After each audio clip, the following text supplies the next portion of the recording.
Hagbard Celine's giant computer, Fuck Up, first universal cybernetic kinetic ultra micro programmer, was basically a rather sophisticated form of the standard self-programming algorithmic logic machine of the time. The name was one of his whimsies.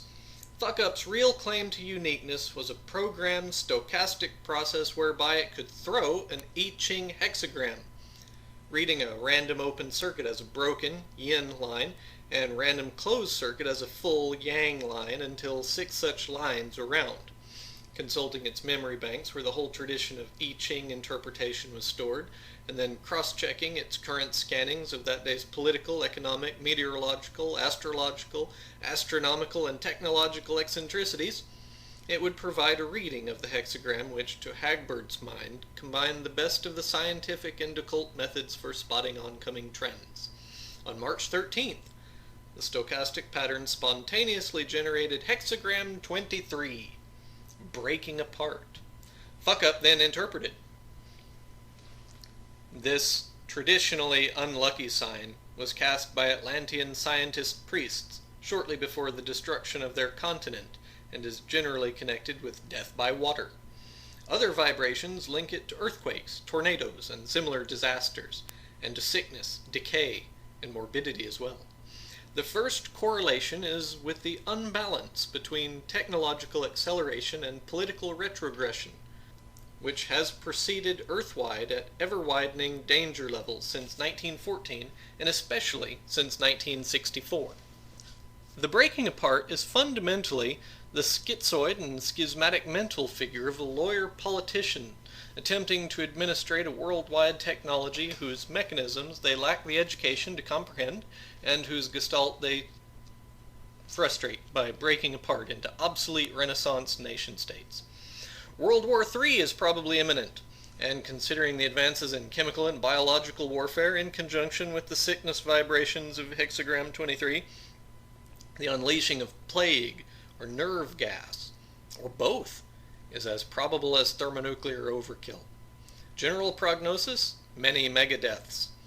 There is some hope for avoidance of the emerging pattern with prompt action of correct nature. Probability of such avoidance is 0.17 plus or minus 0.05. No blame. My ass, no blame! Hagbard raged and rapidly reprogrammed Fuck Up to read off to him its condensed psychobiographies of the key figures in world politics and the key scientists in chemobiological warfare. The first dream came to Dr. Charles Oceangoing on February 2nd, more than a month before Fuck Up picked up the vibrations. He was, as usual with him, aware that he was dreaming, and the vision of a gigantic pyramid which seemed to walk or lumber about meant nothing, and quickly vanished. Now he seemed to be looking at an enlargement of the DNA double helix. It was so detailed he began searching for the bonding irregularities at every 23rd angstrom. To his surprise, they were missing. Instead, there were other irregularities at each 17th angstrom. "What the devil?" he asked. And the pyramid returned, seeming to speak and saying, "Yes, the devil!" He jolted awake with a new concept, anthrax leprosy moo, coming into consciousness, and began jotting it in his bedside pad. "What the hell is this Desert Door project?" the president had once asked, scrutinizing the budget. "Germ warfare," an aide explained helpfully. "They started with something called anthrax delta, and now they've worked their way up to something called anthrax mu, and..." His voice was drowned out by the rumble of paper shredders in the next room. The president recognized the characteristic sound of the cesspool cleaners hard at work. "Never mind," he said. "Those things make me nervous." He scribbled a quick "OK" next to the item and went on to deprive children, which made him feel better. "Here," he said, "this is something we can cut." He forgot everything about Desert Door until the Fernando Poo crisis. Just suppose, he asked the Joint Chiefs on March 29th, "I go on the tube and threaten all-out nuclear heck, and the other side doesn't blink. Have we got something that'll scare 'em even more?" The JCs exchanged glances. One of them spoke tentatively. "Out near Las Vegas," he said. We have this desert door project that seems to be way ahead of the comrades in BB and BC. That's biological bacterial and biological chemical, the president explained to the vice president, who was frowning. It has nothing to do with BB guns. Turning his attention back to the military man, he asked, "What have we got specifically that will curdle Ivan's blood?" "Well, there's anthrax, leprosy, moo. It's worse than any form of anthrax, more deadly than bubonic and anthrax and leprosy all in one lump. As a matter of fact," the general who was speaking smiled grimly at the thought, "our evaluations suggest that with death being so quick, the psychological demoralization of the survivors, if there are any survivors, will be even worse than in thermonuclear exchange with maximum dirty fallout." "By golly," the president said. "By golly, we won't use that out in the open. My speech will just talk bomb, but we'll leak it to the boys in the Kremlin that we've got this anthrax gimmick in cold storage too. By gosh, you just wait and see them back down." He stood up, decisive, firm, the image he always projected on television. "I'm going to see my speechwriters right now. Meanwhile, arrange that the brain responsible for this anthrax pie gets a raise. What's his name?" he asked over his shoulder, going out the door. "Mocenigo. Dr. Charles Mocenigo." "A raise for Dr. Charles Mocenigo," the president called from the hallway. "Mocenigo?" the vice president asked thoughtfully. "Is he a wop?" "Don't say wop," the president shouted back. "How many times do I have to tell you? Don't say wop or kike or any of those words anymore." He spoke with some asperity, since he lived daily with the dread that someday the secret tapes he kept of all Oval Room transactions would be released to the public. He had long ago vowed that if that day ever came, the tapes would not be full of expletive deleted or characterization deleted. He was harassed, but he still spoke with authority. He was, in fact, characteristic of the best type of dominant male in the world at this time. He was 55 years old, tough, shrewd, unburdened by the complicated ethical ambiguities which puzzle intellectuals, and had long ago decided that the world was a mean son of a bitch, in which only the most cunning and ruthless can survive. He was also as kind as was possible for one holding that ultra-Darwinian philosophy, and he genuinely loved children and dogs, unless they were on the site of something that had to be bombed in the national interest. He still retained some sense of humor, despite the burdens of his almost godly office, and although he had been impotent with his wife for nearly 10 years now, he generally achieved orgasm in the mouth of a skilled prostitute within 1.5 minutes. He took amphetamine pep pills to keep him going on his grueling 20-hour day, with the result that his vision of the world was somewhat skewed in a paranoid direction. And he took tranquilizers to keep from worrying too much, with the result that his detachment sometimes bordered on schizophrenic.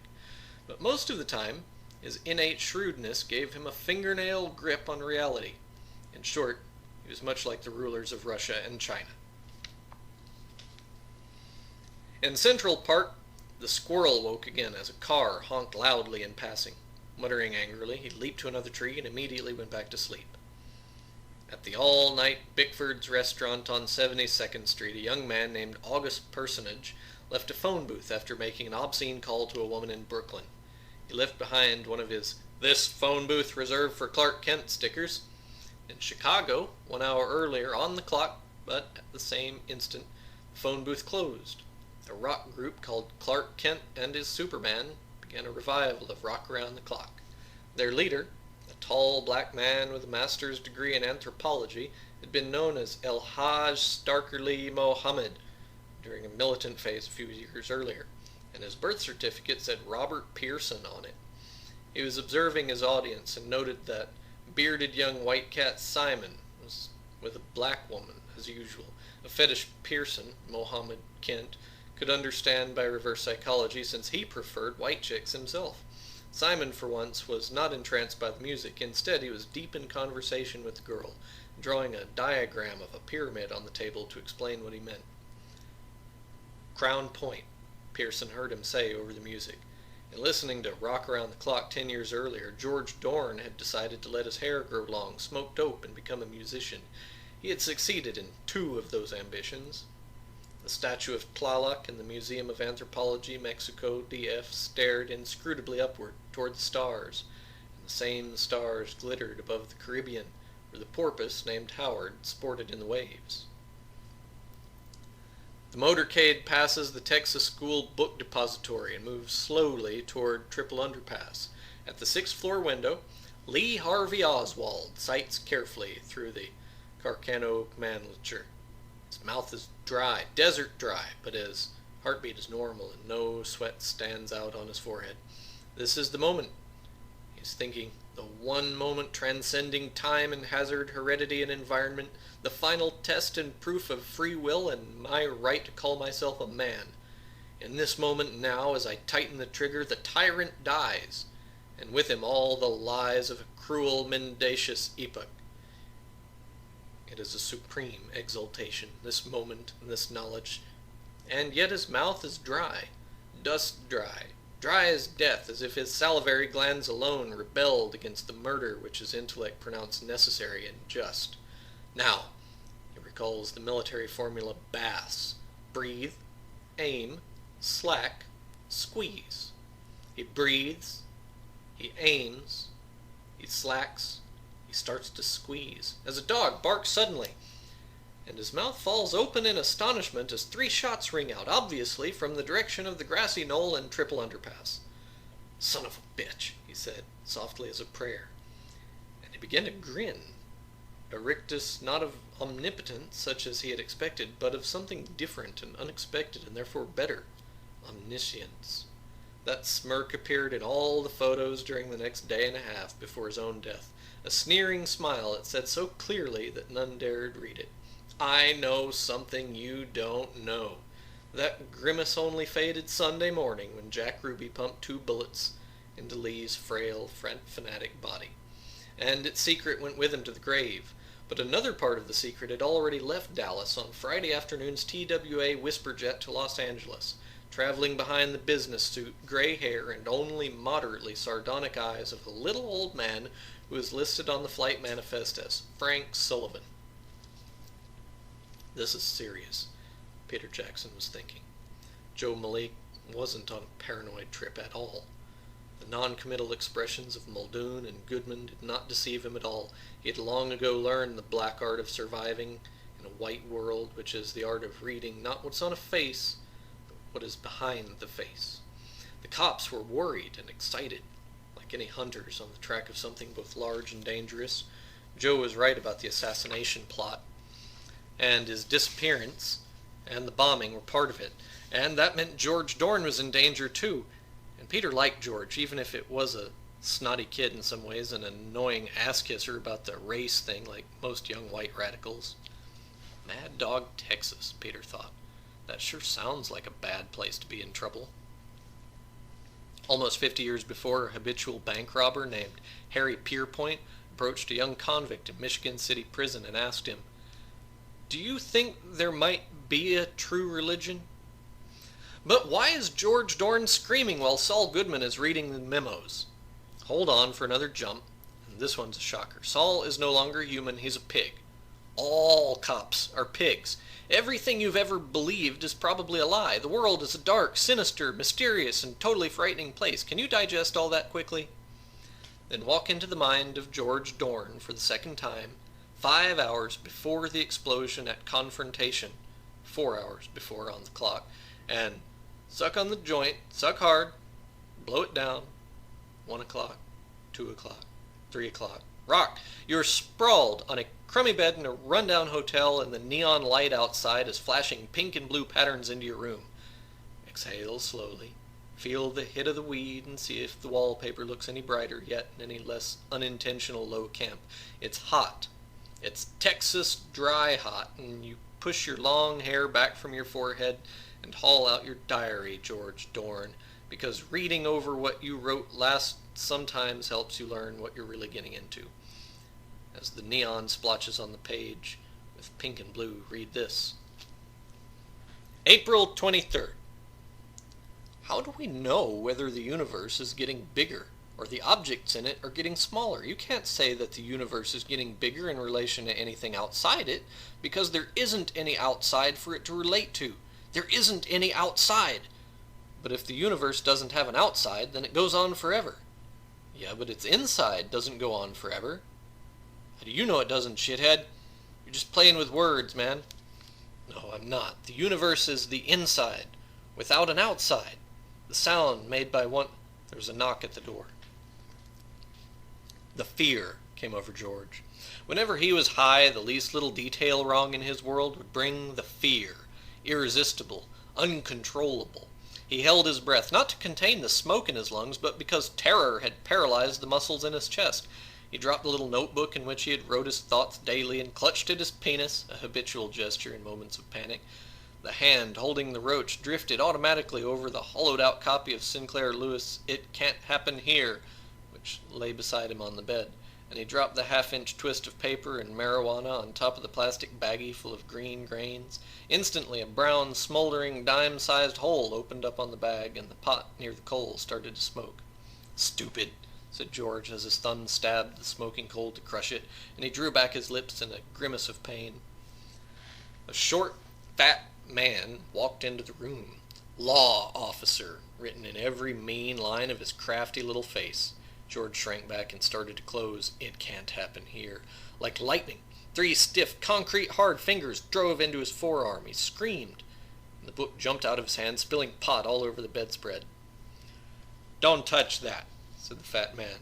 "An officer will be in to gather it up for evidence. I went easy on with that karate punch.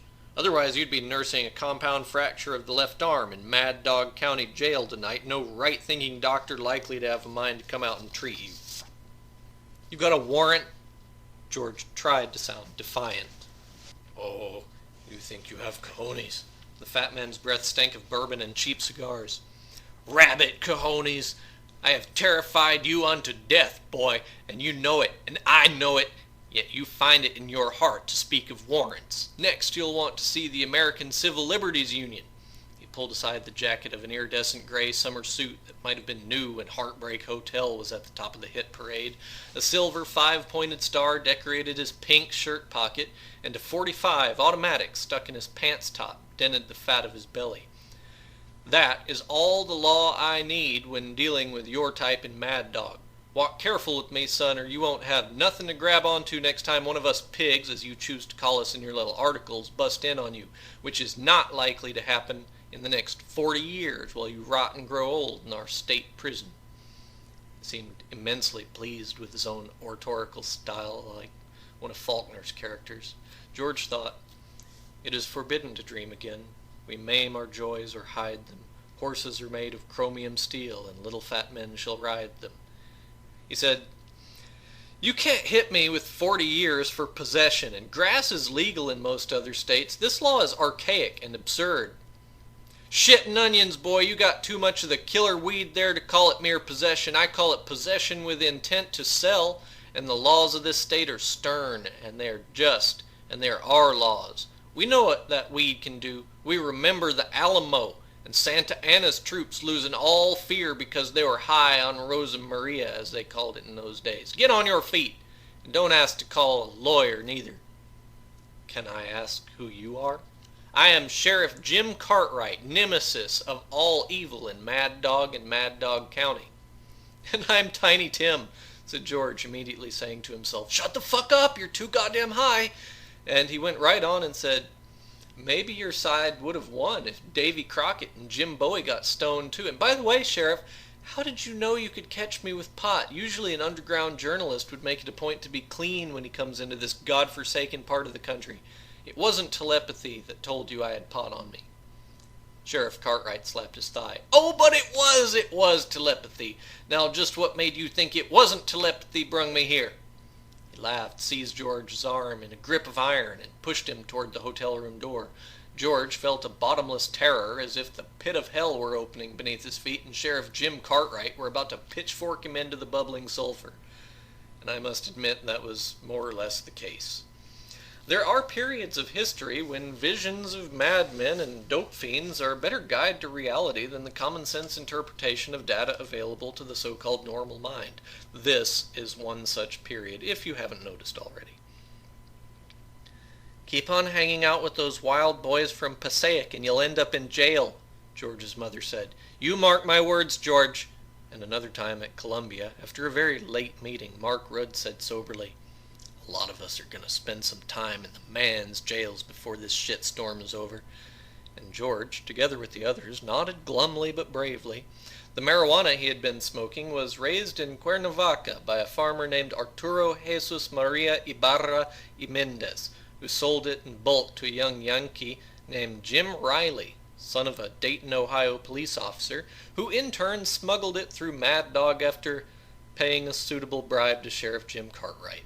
After that it was resold to a Times Square dealer called Rosetta the Stoned, and Miss Walsh from Confrontation's research department bought 10 ounces from her, later reselling 5 ounces to George, who then carried it back to Mad Dog without any suspicion that he was virtually completing a cycle. The original seed was part of that strain recommended by General George Washington in the famous letter to Sir John Sinclair, in which he writes, "I find that for all purposes, the Indian hemp is in every way superior to the New Zealand variety previously cultivated here." In New York, Rebecca Goodman, deciding that Saul will not be home tonight, slips out of bed, dons a robe, and begins to browse through her library. Finally, she selects a book on Babylonian mythology and begins to read. "Before all of the gods was Mumu, the spirit of pure chaos." In Chicago, Simon and Mary Lou Cervix sit naked on her bed, legs intertwined in the Yabum lotus position. "No," Simon is saying, "you don't move, baby. You wait for ooh to move you." Clark Kent and his Superman swing into a reprise.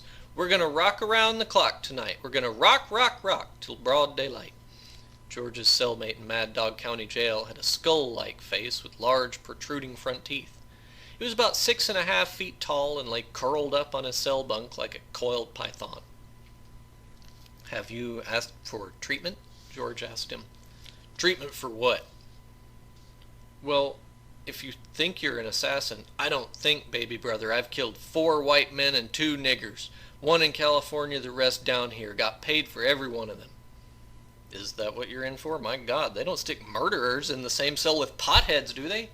"I'm in for vagrancy," the man said scornfully. "Actually, I'm just here for safekeeping till they give me my orders. Then it's goodbye to whoever.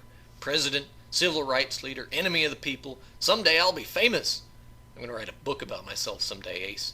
Of course, I'm no good at writing. Look, maybe we can do a deal. I'll have Sheriff Jim bring you some writing paper if you'll write about my life. They're going to keep you here forever, you know. I'll come visit you between assassinations, and you'll write the book, and Sheriff Jim will keep it safe till I retire. Then you can have the book published, and you'll make a lot of money and be real comfortable in jail. Or maybe you can even hire a lawyer to get you out." "Where will you be?" said George. He was still scared, but he was feeling sleepy too, and he was deciding that this was all bullshit, which had a calming effect on his nerves. But he'd better not go to sleep in the cell while this guy was awake. He didn't really believe this assassin talk, but it was safe to assume that anybody who met in prison was homosexual. As if reading his mind, his cellmate said, "How'd you like to let a famous assassin shove it up to you?" "How would that be, huh, Ace?" "Please," said George, "that's not my bag, you know. I really couldn't do it." "Shit, piss, and corruption," said the assassin. He suddenly uncoiled and slid off the bunk. "I've been wasting my time with you. Now bend the hell over and drop your pants. You are getting it, and there ain't no further way about it." He stepped toward George, fist clenched. "Guard! Guard!" yelled George. He grabbed the cell door in both hands and began rattling it frantically. The man caught George a cuff across the face. Another blow to the jaw knocked George against the wall. "Guard!" he screamed, his head spinning with pot and panic. A man in a blue uniform came through the door at the end of the corridor. He seemed miles away and vastly disinterested, like a god who had grown bored with his creations. "Now what the hell is this yelling about in here?" he asked, his hand on the butt of his revolver, his voice still miles away. George opened his mouth, but his cellmate spoke first. "This little long-haired communist freak won't drop his pants when I tell him. Ain't you supposed to make sure I'm happy in here?" The voice shifted to a whine. "Make him do what I say!" "You've got to protect me," said George. "You've got to get me out of this cell." The god guard laughed. Well, now, you might say this is a very enlightened prison we have here. You come down from New York and you probably think we're pretty backward, but we ain't. We got no police brutality. Now, if I interfered between you and Harry Coyne here, I might have to use force to keep him away from your young ass. I know you people believe all cops ought to be abolished. Well, in this here situation, I hereby abolish myself. Furthermore, I know you people believe in sexual freedom, and I do too. So Harry Coyne gonna have his sexual freedom without any interference or brutality from me. His voice was disinterested, almost dreamy. No, said George. The guard drew his pistol. Now, Sonny, you take down your pants and bend over. You are gonna get it up the ass from Harry Coyne here, and no two ways about it. And I am gonna watch and see that you let him do it right. Otherwise, you get no 40 years. You get killed right now. I put a bullet in you and I say you are resisting arrest. Now make up your mind what it's gonna be. I really will kill you if you don't do like he tells you to. I really will. You are totally expendable, and he ain't. He's a very important man, and it's my job to keep him happy. I'll fuck you either way, dead or alive. The demented Coyne laughed like an evil spirit. So there's no way you can escape it, Ace. The door at the end of the corridor clanged, and Sheriff Jim Cartwright and two blue uniformed policemen strode down to the cell. What's going on here? Said the sheriff. I caught this queer punk George Dorn here trying to commit homosexual rape on Harry, said the guard. Had to draw my pistol to stop him. George shook his head. You guys are unbelievable. If you're acting out this little game for my benefit, you can quit now because you're certainly not fooling each other and you're not fooling me. Dorn, said the sheriff, you've been attempting unnatural acts in my jail. Acts forbidden by the Holy Bible and the laws of the state. I don't like that. I don't like it one little bit. Come on out here. I want to have a little talk with you. We're going to the main interrogation room for some speaking together. He unlocked the cell door and motioned George to precede him. He turned to the two policemen who had accompanied him. Stay behind and take care of that other little matter. The last words were strangely emphasized.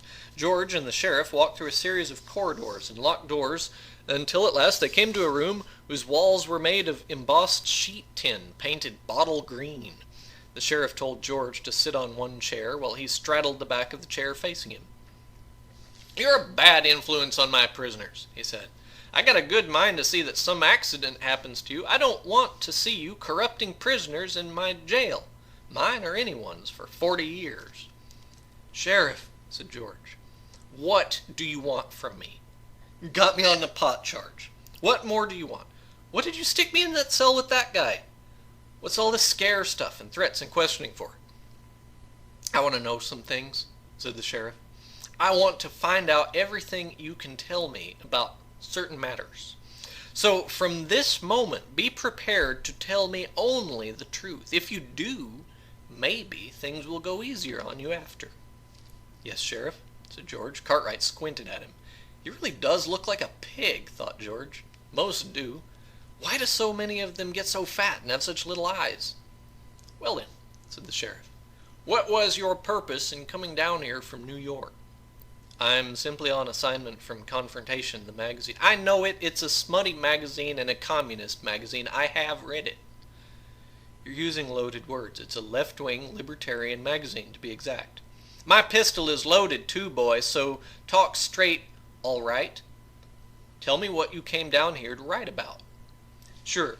You ought to be as interested in this as I am if you're really interested in law and order. There have been rumors circulating throughout the country for more than a decade now that all the major political assassinations in America, Malcolm X, the Kennedy brothers, Medgar Evers, King, Nixon, maybe even George Lincoln Rockwell, are the work of a single conspiratorial, violence-oriented, right-wing organization, and that this organization has its base right here in Mad Dog. I came down to see what I could find out about this group. That's what I figured, said the sheriff. You poor, sad little turd. You come down here with your long hair and you expect to get, as you put it, a line on a right-wing organization. Why, it's lucky for you you didn't meet any of our real right-wingers, like God's Lightning, for instance. Ones around here would have tortured you to death by this time, boy. You really are dumb. Okay, I'm not going to waste any more of my time with you. Come on, I'll take you back to your cell. You might as well get used to looking at the moon through bars. They walked back the same way they'd come. At the entrance to the corridor where George's cell was, the sheriff opened the door and yelled, "Come get him, Charlie!" George's guard, his face pale and his mouth set in a lipless line, took George by the arm. The corridor door clanged shut before the sheriff. Charlie took George to his cell and pushed him in wordlessly, but at least he was three-dimensional now and less like a marijuana phantom. Harry Coyne wasn't there. The cell was empty. George became aware of a shadow in the corner of his vision. Something in the cell next to him. He turned. His heart stopped. There was a man hanging from a pipe on the ceiling. George went over and stared through the bars. The body was swaying slightly. It was attached to the pipe by a leather belt, which was buckled around the neck. The face, with the staring eyes, was that of Harry Coyne. George's glance went lower. Something was coming out of Harry Coyne's midsection and was dangling down to the floor. It wasn't suicide. That had disemboweled Harry Coyne, and someone had thoughtfully moved a shit can under him for his bloody intestines to dangle into. George screamed. There was no one around to answer him. The guard had vanished like Hermes. But in Cherry Knowles Mental Hospital in Sunderland, England, where it was already 11 the following morning, a schizophrenic patient who hadn't spoken in 10 years abruptly began exhorting a ward attendant. "They're all coming back! Hitler, Goering, Stryker, the whole lot of them, and behind them the powers and persons from the other spheres who control them." But Simon Moon in Chicago still calmly and placidly retains the lotus position and instructs Mary Lou, sitting in his lap. "Just hold it. Hold it with your vaginal wall like you'd hold it with your hand. Gently. Feel its warmth. But don't think about orgasm. Don't think about the future. Not even a minute ahead. Think about the now. The only now. The only now. The only now we'll ever have. Just my penis and your vagina now, and the simple pleasure of it. Not a greater pleasure to work toward." "My back hurts," Mary Lou said. "We're gonna rock, rock, rock around the clock tonight. There's Swedish and Norwegian kids, Danes, Italians, and French kids, Greeks, even Americans." George and Hagbard moved through the crowd trying to estimate its number. 200,000, 300,000, 500,000? Peace symbols dangling around every neck, nudes with body paint, nudes without body paint, long and dangling hair on boys and girls alike, and all over all of it the hypnotic and unending beat. "Woodstock Europa," Hagbard says dryly. "The last and final Walpurgis Nacht, and Adam Weishaupt's erosion finally realized. We're gonna rock, rock, rock till the broad daylight." "It's a League of Nations," George says. "A young people's League of Nations." Hagbard isn't listening. "Up there," he points. "To the northwest is the Rhine, where de Loreley was supposed to sit and sing her deadly songs. There'll be deadlier music on the Danube tonight. We're gonna rock round the clock tonight."